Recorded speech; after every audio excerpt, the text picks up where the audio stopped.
Well, welcome back, everybody. Today, I have a very special guest, longtime friend. We never met before, but we talked. He sent me his autographed book and notes, and I finally got him on the show here. So I wanted to give you a personal, warm welcome on behalf of me and on behalf of the audience.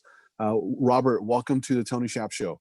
Thank you, Tony. I've looked forward to it ever since we started communicating about it. I look forward to talking with you.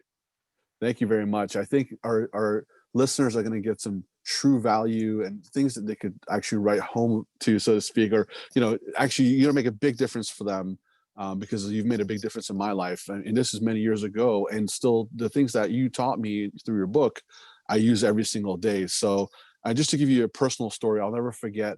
There's one of those trophies that back here that I Uh-huh. achieved at work, and I started getting a lot of pressure from coworkers and stuff like that, and I decided to take a vacation to go to Palm Springs.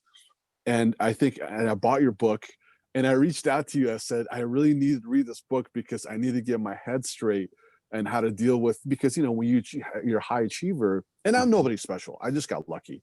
And I started getting certain things that people didn't want me to be that way and stuff like that. So your book really helped me take a strong stance and a Mm. position of my value and the results I was delivering. So I wanted to personally thank you from the bottom of my heart of the biggest difference you made for me. And I mean, many years ago, but still, it was one of my pillars of a foundation of success because of you, Robert.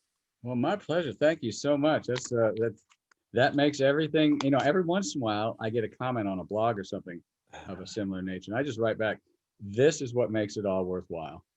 Absolutely. Honestly, Let's God, start. that's what makes it all worthwhile. I remember on my Amazon page for the first book, some comments were, I wish I'd had this 20 years ago. It would have saved my whole career. I'm going, oh God, dunk, you know, but I'm glad he got it. Anyway, those are Of course. so rewarding, and I really appreciate that. I'm glad. And so I brought out Hired Gun 2 to take it a step further, because when I wrote that first book, I was really identifying, I was really discovering, why is this happening to me?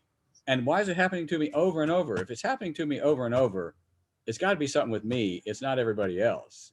I must be the one that's out of step. It's not the whole band, marching band. So I started really doing some deep introspection. I started looking for books about how to deal with your uh, adversity there, and I couldn't find them. They didn't exist. I went everywhere, and I talked to authorities and people. Nobody knew. So I wrote it. I decided, well, I'm gonna write it. So I did, and so I identified what I kind of call the gunfighter syndrome.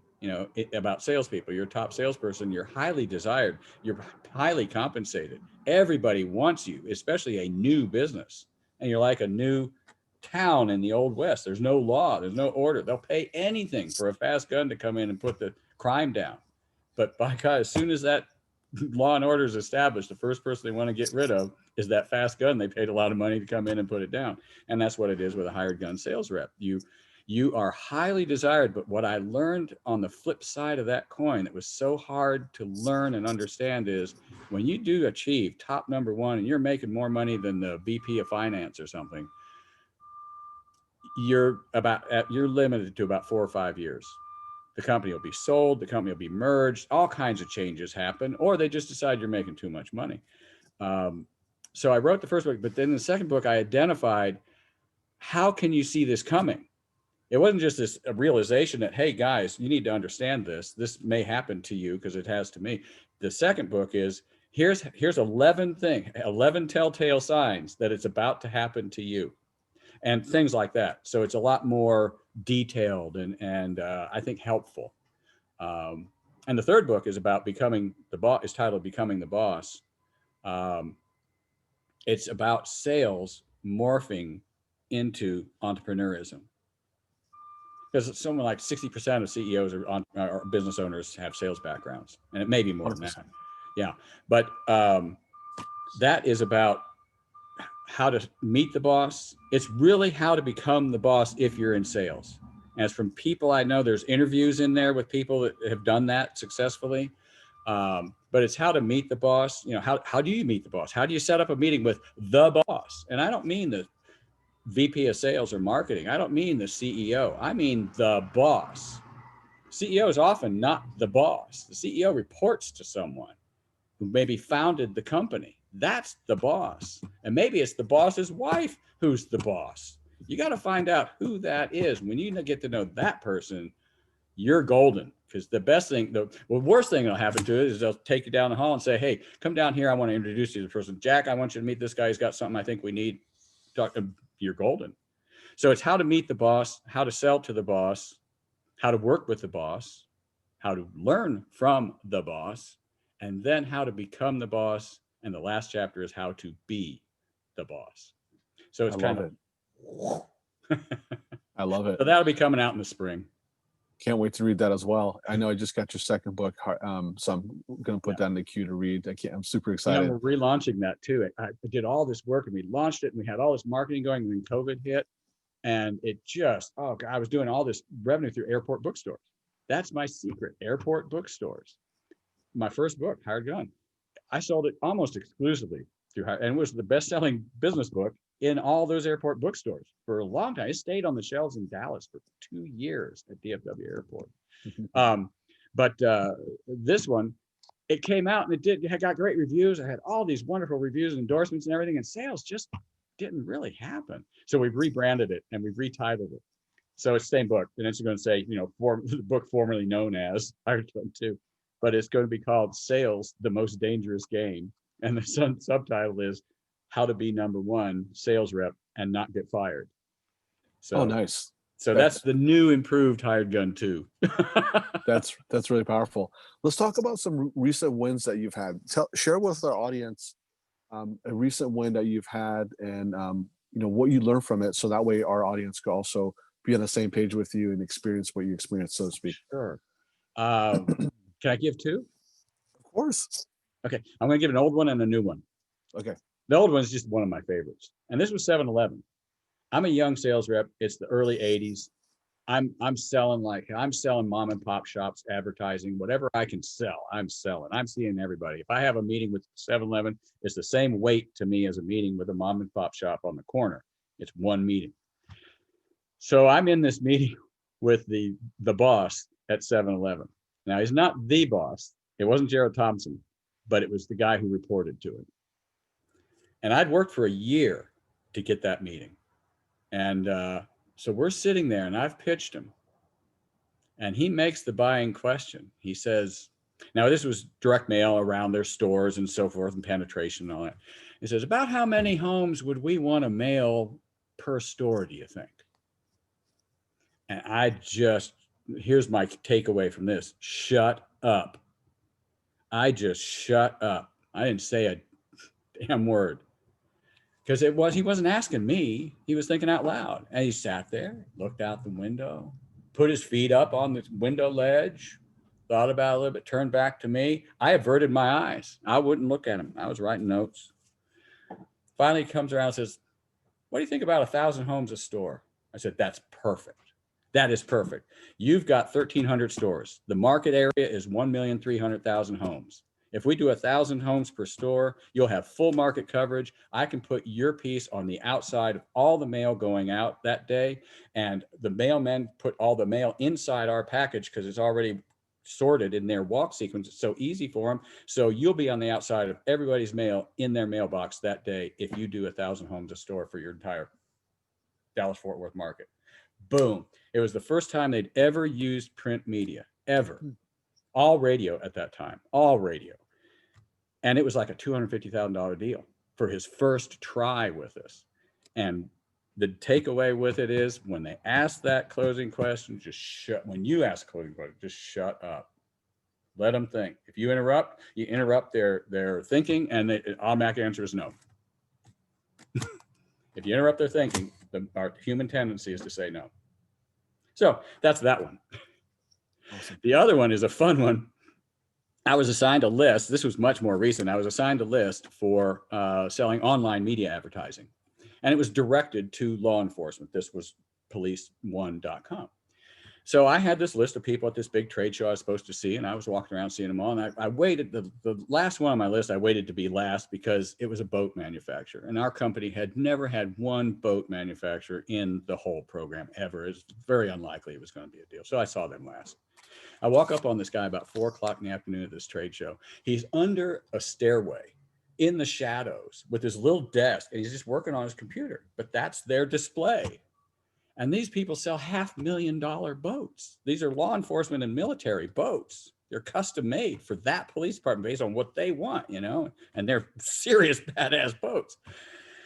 So I walk up and I say, "Hey, are you Tony?" He says, "Yeah, yeah." I said, "I'm Bob Workman. I'm with so-and-so." He says, "Oh, okay." I said, "Do you have just a minute?" He goes, "Yeah, I'm kind of tired." And you could tell the guy just was not right. He was just not right. He was like, I'm kind of tired. What do you got?" He said, "God, I haven't eaten all day." I said, "Really?" I said, "Can I go get you something? You want a Coke or something?" Oh, he sits back and goes, "Oh, God, Coke would be a Diet Coke. I'll be right back." That led to the biggest sale in the history of the company for that division. They bought our advertising on an exclusive contract for 3 years. They signed a 3-year exclusive contract with us. And it started because you had to be sensitive to this guy and where he was at. Because if I just came on and made a pitch, it would just been, "Oh, I'm too tired for this. You know, call so-and-so at the home office." I had called the boss. I had called the VP of sales. I had called the sales manager. I had called and talked to everybody. And they said, "Well, see Tony, he'll be at the..." He wasn't anybody on the list, but he was the guy who knew that we can't make sales because I've got to be here doing this. And if I didn't have to do this, I could be selling. And he used us to eliminate all that garbage that kept him from selling. He went right back. That deal closed within the 30 day, within that month. This was like August 5th. By August 31st, boom, done deal. And it was because, "You want a Coke or something?" That's really great. And then So, it turned out to be like a 7-figure deal or something, you know? oh, it was huge. Yeah, Yeah. it was huge. I mean, I made lots of money. The CEO of the company called me. The COO of the company called me. He sent me emails. "This is David Ortiz. This is huge." That's so great. I Oh, love and that. I remember it was October 31st. The company wasn't making its number for the third quarter. And this deal put them way over the number. And I turned it October 31st, the afternoon of the last day of the month. The COO called me because he says, "I just want to tell you how great you are. You know why you're so great? Because of your deal, we hit our number. And because we hit our number, I get to go home and take my 2 daughters trick-or-treating tonight." Wow. And I went, wow, hell, that's worth the whole deal. So anyway, That's there's really a couple great. for you. Thank you very much. Let's go into the opposite side of that. Let's talk about failures, unfortunately. Mm-hmm. Just give us one at a high level, one recent failure and what you learned from it. That way we could also, share, Oh, experience that with you, so to speak. an old one and a new one, real quick. Sure. Okay, the old one, again, back to 7-Eleven. Remember, we put their piece on the outside, blew their doors off. I'm golden. They love me. They invite me to their Christmas party. They hand me a check for $300,000 across the bar. This is 1982. That's about $600,000 today, just as a deposit on their next ad campaign. So we're ready to go. Everybody's locked in. Oh God, they're excited. We're excited. We're going to put their piece on the outside. We have 19. Honest to God, they had 19 Q&A checks to make sure that if this piece of paper was supposed to be inserted in that zip code, it got there. Somehow, I get a phone call from my direct contact at 7-Eleven. He says, "Hey, Bob, I got my package in the mail today, and our piece was in it, but it wasn't on the outside." I said, "Really?" He said, "Yeah, would you think that was just like a single zip code error or something?" I said, "I don't know. I'll check on it." We whiffed. It went on the inside to the entire market. It blew their doors off, but it was not. We promised them we'd put it on the outside for free, no charge, prime location. Didn't do it. It fell through the cracks on every one of those checks and balances, all the way through the system. Didn't get put on the outside. So it wasn't like we charged you money and didn't deliver, but we said we would do it and didn't deliver. And nothing pains me more when I'm in sales than not delivering to a client that trusts me. So they wanted to see me, and they were everybody. I knew I was walking into this big boardroom at Southland Corporation with a bunch of people that were just going to, there was nothing we could do. The horse was out of the barn. It did extremely well, performance wise, and they admitted that. So all they're going to be able to do is chew on me for about an hour and a half. And I figured I don't want to go in there and just get beat up for an hour and a half. I mean, that doesn't get us anywhere. I told them, next one, we'll get it out there and I'll personally make sure those QAs are. So I just walked in with a baseball bat. There's I like love the 10 story. Oh my execs, god. 10 Southland execs sitting around this big table. And my direct contact's there and he's just going like this. Bob, what's with the baseball bat? I play remember baseball. now. I remember the story. This is such a great story. Oh, okay. So I said, well, guys, look, we told you we'd do it. We didn't do it. We failed. We didn't charge you. You're not out any money. It did work for you. It worked great. We're all happy, but we're not as happy as we could be. And we all admit that. And it's our fault. So you're not out any money, but we didn't keep our agreement. So, we will next time. And I'll personally make sure it happens. So all that we can do right now is you can beat up on me. I brought this baseball bat. I'll put my hands on the table and you can just beat the hell out of them. That's about all we're going to accomplish in this meeting. Meeting over. Wow. They all said, looked around, kind of laughed and said, I guess he's right. So are we going to do it again? Yeah, we're going to do it again. Okay. Meeting over. Just got to defuse that sucker. So that one saved my life. A big failure recently. Well, big failure recently was Hired Gun 2 in its sales. It just, God, I was so ready to launch that and did launch it. And I got it in airport bookstores. But this thing, airport traffic died about the moment I got it there, So I'm relaunching it. I listened to Brian Tracy. He said, listen, do you know there was a book that came out? It was titled How to Negotiate. Failed miserably. Failed miserably. They did a little focus group and they came back and they retitled it. And it was one of the best-selling business books of all time. It was titled Winning Through Intimidation. Interesting. So if you bring out a business book, you've got to have an active verb as your first word in the title. Winning through intimidation. So becoming the boss. Love it. So anyway, he said, don't be afraid to rebrand your book. If it's a good book, and all my feedback is, yeah, this is a damn good book. It should be selling a lot better. So here we go. So that was a little failure that I kind of worked around. Past it now. Hell, I'm not into becoming the boss now, but I still want to get that one out there in good shape. So definitely. And for those of you listening, if you're not already subscribed to his newsletter, I highly recommend it. Gonzo Selling. So, which is really great. I was reading the recent story about the A-Team picture. So yeah, that was today, wasn't it? Yeah. Yeah. I love that. So if you want to tell people just a quick 30-second on the On story the behind that. Yeah. It's so great. I'd love to tell that story. I had gone into sales management twice at this one company. Did really well in sales. They wanted to demote me into sales management, so they did. And then I got a chance to go back into sales, so I took it. And I was so happy. I was literally doing donuts in the parking lot that day. I was so happy because I wasn't responsible for anything anymore. So later on, I got back into sales management again. They got me into it. And this time was great, but I got back into sales again. And when I did, they just decided, okay, Bob doesn't want to be a sales manager anymore. He wants to go back in sales. We'll just put a new manager in. We got to identify these sales teams. So here's a list of who reports to who. We got 2 sales managers and 2 sales teams. Team A, Team B. I saw that and I said, guys, we're the A team. So they all said, hey, let's do that. Because we got very competitive, A versus B, very competitive. And A sold like 66% of the revenue and B sold like 30. Honest to God, that's not an exaggeration. We were the A team. They took all the best ones and put them on this team. They put all the other ones, put them over here. So, okay, fine. So I just thought, guys, we ought to make something of this. We really should. Let's do something. I'll call a helicopter company and get them to donate a helicopter for us to use if we take a picture. God, everybody on the team went out. The girl with the big mohawk wrote, she was in the hair place for 3 hours getting that thing done. And they got all costumed up and they couldn't wait. It was 105 degrees on that tarmac that day. And we got out and took that picture.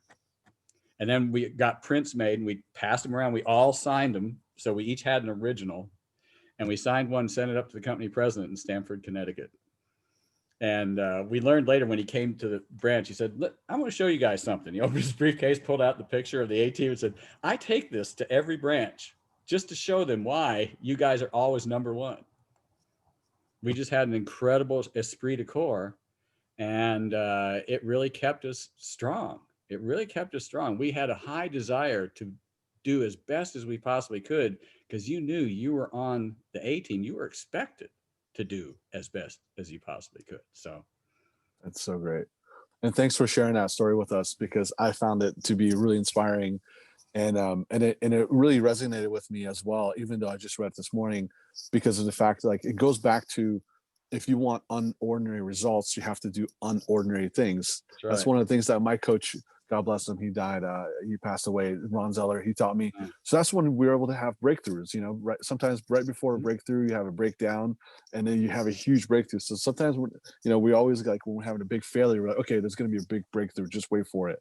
So, but like to your story with the A team, I love that because you kind of created this unordinary, you know naming of it and the context for it, and Uh, people just kind of bought into it oh, and just jumped. automatically. Yeah. And then we And then the did things boss like was going around with it. That was so great. we rented we decided, this is fun for us, but we're just kind of patting ourselves on the back. Actually, our weakest rep said this. She said, we're just kind of patting ourselves on the back. Why don't we try to do something for somebody, something good, like something for somebody else? We've got this unit. We're all making lots of money. And I said, that's a great idea. We rented out a roller rink and we found an orphanage and we rented out the roller rink and bust them in for a whole night and had Santa Claus come. And we went to our clients and asked them if they would donate gifts for the kids. And oh my God, 7-Eleven just, they opened the barn doors and said, here. Wow. Oh God, we had so much good stuff. And these little kids, some of them, it was the only present they got. It was a real heartwarming thing. That was one of the neat things that we did of value out of all that. But because it brought us together and it made us this tight little unit that met and laughed and had drinks and stuff, we decided to try and do something useful with that. And it really, oh God, that was such a night. Anyway. Great. That's Thanks for sharing that as well. So let's, as we're coming to an end here, I wanted to ask you a couple more things. So what is that one question, when you're out there doing your public speaking, your webinars, your coaching, and the one-on-ones that you do? I think sometimes you do one-on-ones, right? Oh yeah, Yeah. lots. When you're doing that, and then when the Q&A start, the Q&A stuff starts happening, the conversation, like people, you give them the opportunity to ask you Q&A. Everyone has, like, certain questions they ask you, right? But what is that one question that you wish people would ask you that nobody ever asked you before, or has ever asked you before? So what is that one question you wish people would ask you? I wish they would ask me, how can I take what I've just learned from you and incorporate it in my life's daily behavior? Because that's what I'm all about. That's what I'm trying to provide, to give, to present how to improve your life because of these things that you can do for yourself. The problem is a lot of people just, they learn it, they see it, and then they go home and they forget about it and don't do it. So if somebody would say, well, I read you that funny little aside about the sales advice before we started. That was a guy who just was walking by my place, knocked on the door and said, oh, Martin says, hi, can I help you? He says, oh, I just wonder if somebody really lived here. I bought a warehouse in downtown Dallas 30 years ago. I still live there and I've got this warehouse, but you can't tell. Is it a business or is it a residence the way it is on the outside? And we started talking. I had this great sales background and just kind of became a protege, and I became his mentor, of odd things that happen. But what I'm really working with him on is instilling these things into his actual, beyond his mind, into his behavior. And it's very rewarding to see take place. That's really awesome. So tell our listeners how they could connect with you online. Give them your website address, and so that way they could, be more Yep. involved in what you do and experience it daily, or all that good stuff. Sure. If they'd like to get the blog, the weekly blog, I send it out every Wednesday. Just go to the website. It's simply hiredgun.us, hiredgun.us. I had hiredgun.com, but it got cyber squatted from me. Mm. So hiredgun.us. And when you go there, the little pop-up shows and says, get on the VIP list. And just provide your email address and you'll receive the blogs every week. And the site for the blogs, if you just want to go check out, well, what is this guy written to? I want to get anything from him. It's just gonzoselling.com.